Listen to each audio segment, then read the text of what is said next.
My name is Helena Turner, and I'm 30 years old. My mother is a jewelry designer, so I manage her store, Jewelry Palace. My husband, John, is 32 years old. He's set to be the next president of our family-run company, Turner Corporation.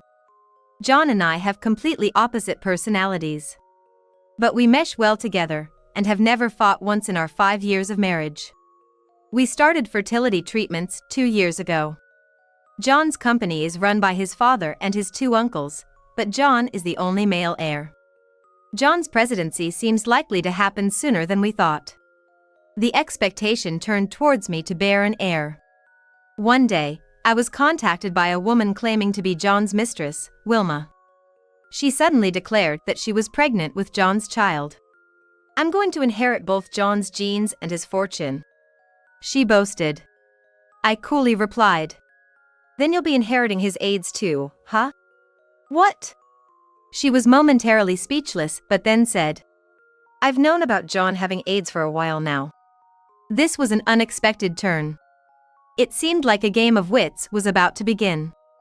How do you know about John's AIDS? Did he tell you? That's impossible. I know everything about John. We've been together for about a year. I'm carrying the baby he's longed for, which means I'm the winner now.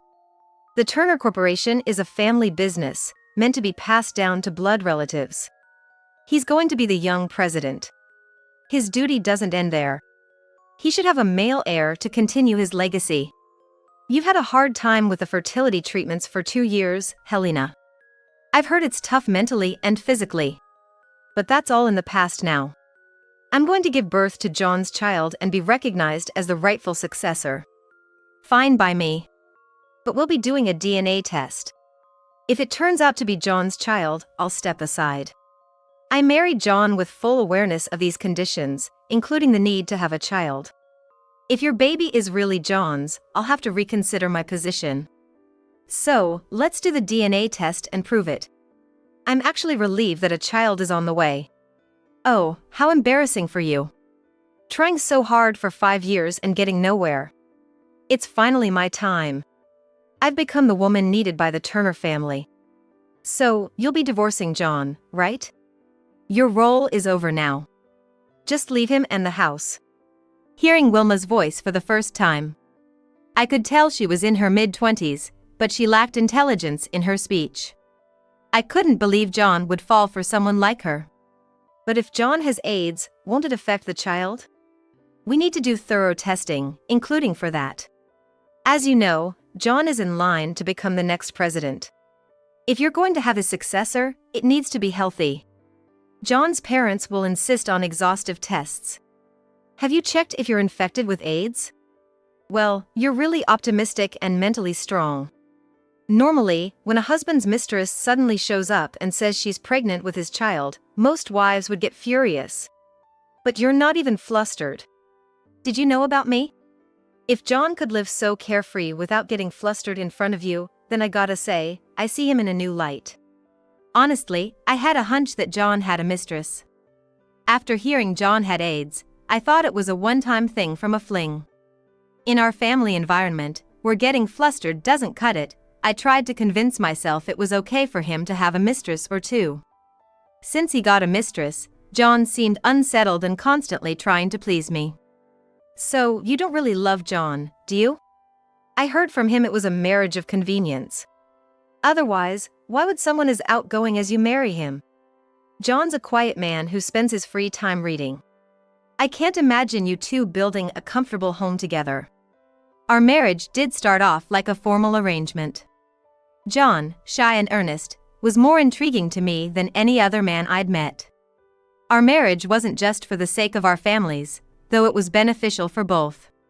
But John and I proudly say it's a love marriage. Do you want to hear something interesting? Oh, but this might hurt you. Still, you have the right to hear John's true feelings. Ready? Regardless of my response, you're going to tell me anyway, aren't you? Are you ready for this? Are you prepared to hear it? Wilma teased, then started playing a recording of John. Helena is from a different world than mine. She should be with a man who takes her to parties or rides around in fancy convertibles. Someone sociable and charismatic. Not a boring guy like me who spends nights reading in a corner. I always wonder why a bright and glamorous woman like Helena would date a loner like me. I always feel inferior. Always trying to gauge her mood. Not that Helena is always in a bad mood. She smiles and greets me every morning. But seeing her smile, I sometimes think this is all a dream. Even after 5 years of marriage, I still get nervous around her. Walking outside or entering a restaurant, I feel like everyone's staring at Helena and wondering who the unremarkable guy next to her is. I guess it was just a coincidence that she was single at that time, and she settled for a marriage arranged by her parents. I had no idea John felt that way. I love watching him read. And I try not to disturb him. It must have been hard for him, living like that. I can't blame him for seeking comfort in a slightly offbeat woman like Wilma. See? Living in fear of you, how could he be happy? It's only natural he'd find a mistress. You have no right to complain. I just met you today, but I'd like to know more about you, especially since you're carrying the heir to the company. Upon my request, Wilma began talking about how she met John. It'll be due back in a week. Wilma worked at a library John frequented. He found peace surrounded by books. You're always here at this time, aren't you? Wilma casually struck up a conversation. You're not employed? I'm just taking a long lunch break. This led to daily greetings between the two. I was surprised. To think that a patron is the future president of a major advertising agency. Huh? How did you know that? Your name is on the library card, right? You always dress well, wearing expensive suits and shoes. So, I did a little online search and found your company's website. Despite your quiet demeanor, you're going to be the president. You must be really competent. That's very attractive in a man. Well. John blushed, unaccustomed to such compliments. Your ties always look stylish too, right? Branded but not too flashy. Yeah, my wife always picks them out for me. You're married? But you're not wearing a ring? I take it off during work. It distracts me, and I can't focus.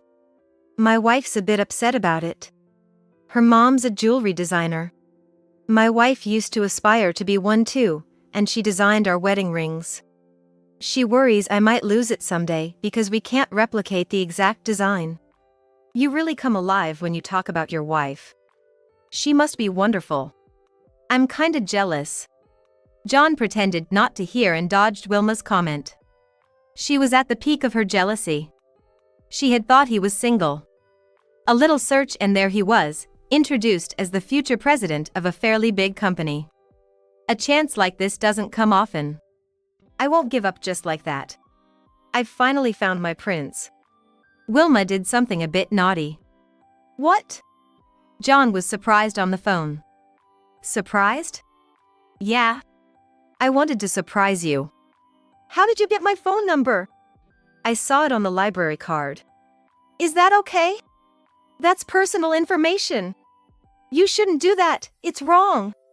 You're really honest. You even button up your shirt all the way to the top. Oh, yeah. Wilma laughed, and John chuckled too. This was indeed the moment when John's heart was swayed. I appreciate the call, but it's time for me to head home. It's a bit awkward. Are you worried about your wife? Do you guys share a bedroom? Like, sleep in a double bed together? 2 doubles. Wow, rich people are different. Having a bedroom big enough for 2 double beds. Yeah, my wife's in the bathroom now, but I don't think it's right to be talking to another woman. You're scared, huh? So, when can we talk on the phone and meet up? Huh? Why are we heading in that direction? Because we're friends. Friends. John trusts people too easily. That's why he's been swindled and cheated in business. Could you change your library visit to 2 p.m. starting tomorrow? That's when my break is. Then we can chat a lot at a cafe or restaurant. Do you enjoy talking with me? Yeah, I do. I want to know more about you. But you're still young, right? I'm already over 30, so I might be bored with you. You have low self-esteem. Let's be more positive. You seem like a different person compared to when you're at the library. Well, that's just a facade for work. Oh, my wife's out of the bathroom. I gotta hang up. John thought he was just friends with Wilma, but he ended the call worrying about me. At that moment, he must have known he was doing something wrong. Then, John and Wilma started having lunch during her break time. Wilma became more and more demanding. Hey, how much disposable income do you have? As a future president, it must be a lot, right? I want more time with you. Could you rent a place for us? It doesn't have to be a fancy apartment, a studio is enough.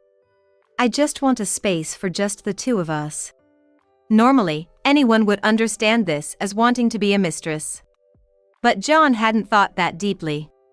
To him, Wilma was like a new, exciting person. John rented a studio apartment for Wilma, and they began spending more time there. Wilma leaned on John to the fullest. And she was quite clever about it. Hey, John, what's your wife like? The opposite of you, Wilma. If I remember correctly, she works at a jewelry store, right? She's an independent woman. Yeah, I think she's cool. But you're capable too, Wilma. Getting a librarian's certification is tough, right? You've got a career and a future planned. It's not that big a deal. I just didn't want to work in a large organization and looked for a job in a smaller setting. That's why I became a librarian. I don't really like books, though. They make me sleepy. Such casual conversations might have been comforting for John, considering he felt uneasy with me. So, John and Wilma's affair went on for 6 months without my knowledge. But with Wilma's pregnancy, it was time for a three-way conversation. I prepared a secret plan and went to John and Wilma's love nest. I found John lounging in sweats, a sight he never showed at home. Helena! Why? Wilma is pregnant, right? We need to talk about what to do next. No, it's not what you think, this is. If you divorce John, the problem will be solved quickly. What do you want to do, John? I think a life we've been blessed with should be cherished. What about the AIDS issue? What if the baby is infected? We'll get tested properly. So, we're heading towards divorce, right? John fell silent. John's indecisiveness was evident even in this situation.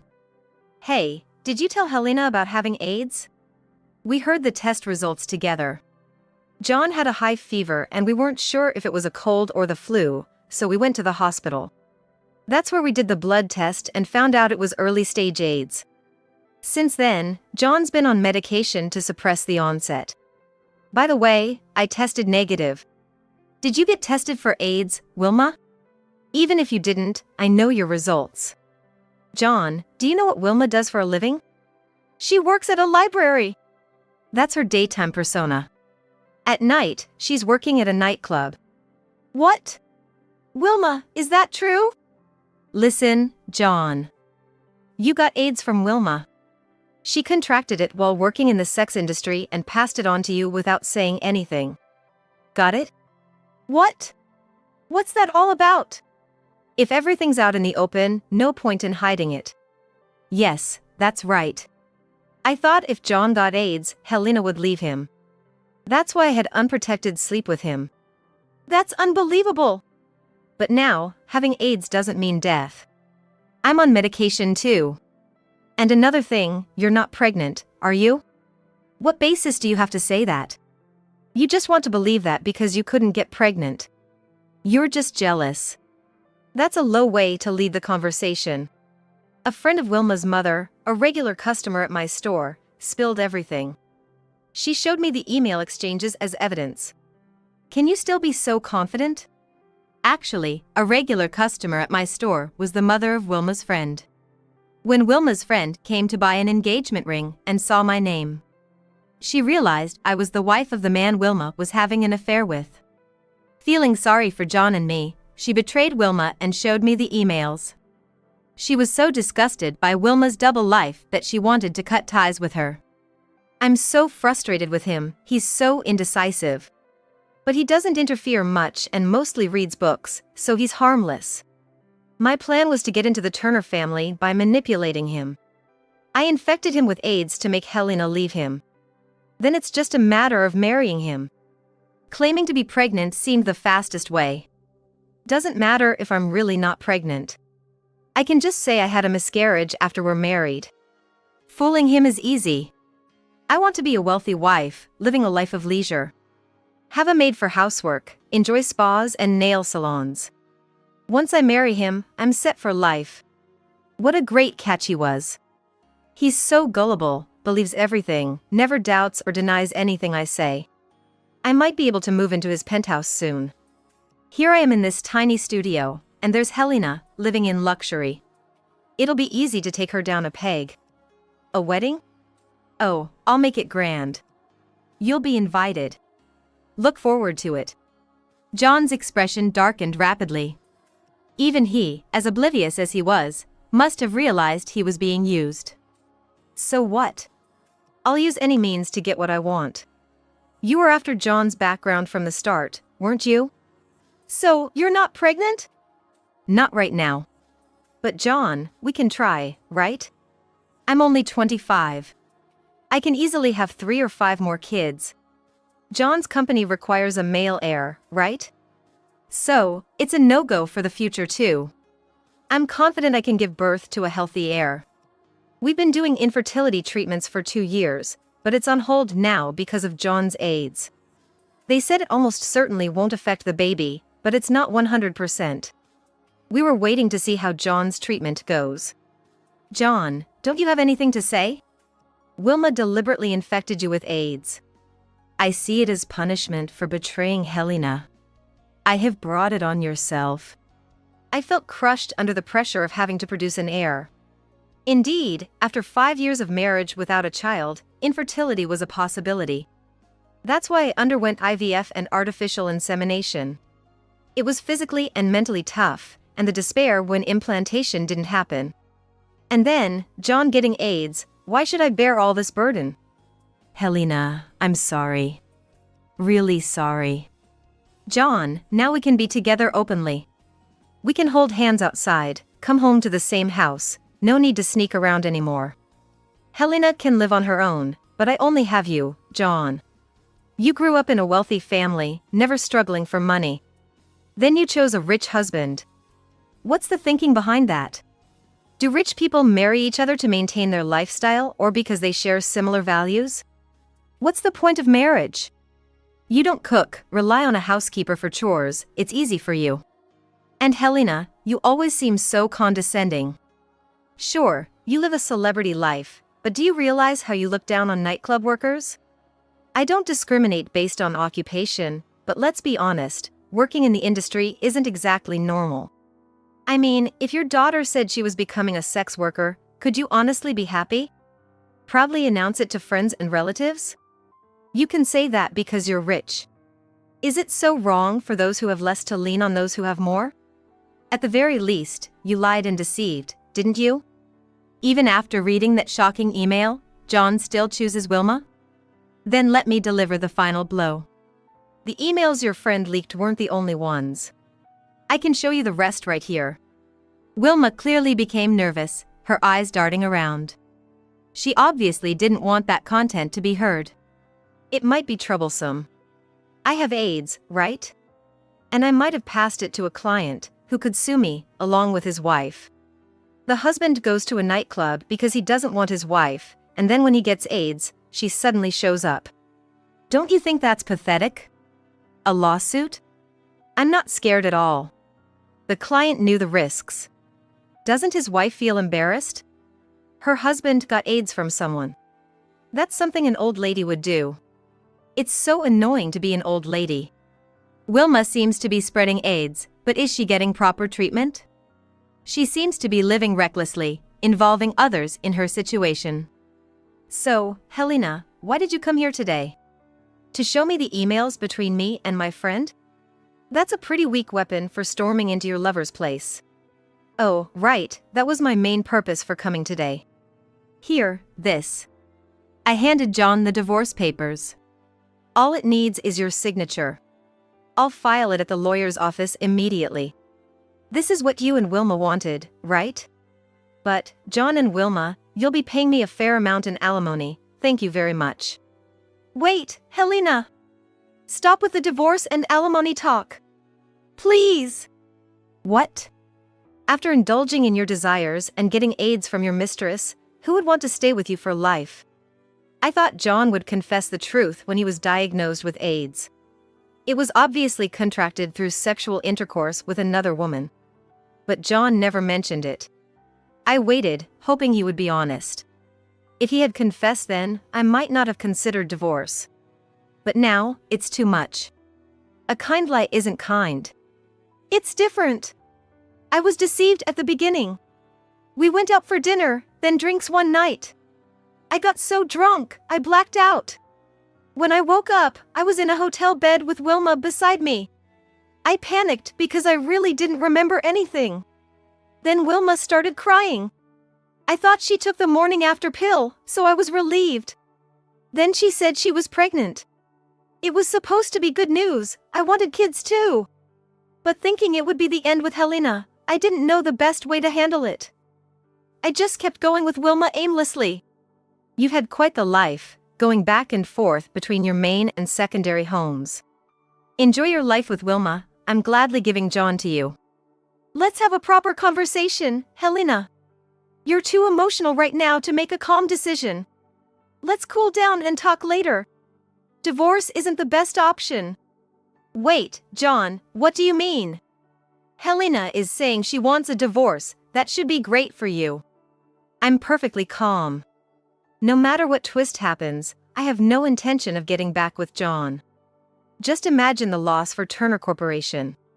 I forcefully got John to sign the divorce papers and headed straight to the lawyer's office. Wilma is truly a terrifying woman. John's one mistake. It was made without memory, leading to claims of AIDS and pregnancy. A sincere man like John would naturally choose to take responsibility. But his inability to tell me the truth might have been due to fear. John apparently confessed everything to his parents and relatives, but the consequences were severe. My mother introduced clients to Turner Corporation. She couldn't forgive what happened to her daughter and publicly denounced them. The corporation lost clients and eventually fired and cut ties with John. After the incident, the company changed its management policy, no longer fixating on male successors and allowing women to take active roles. John, penniless and cast out, moved into Wilma's studio. But for Wilma, a penniless John was no longer useful. Wilma, are you still working in that industry? I can't, I have AIDS. I'm working at a spa now. Did you quit the library? You're so annoying, John. It's so boring being with you. I don't need a life of licking each other's wounds. I have no attachment to a broken, jobless John. Get out! John, in a daze, wandered aimlessly. Rumor has it he became homeless. Wilma, despite her bravado, is likely struggling with the fear of death that AIDS brings. I returned to my family home, resuming my pursuit of becoming a jewelry designer under my mother's guidance. I had seriously considered this career in college but had given it up. Now, I'm starting over, chasing my dream once again.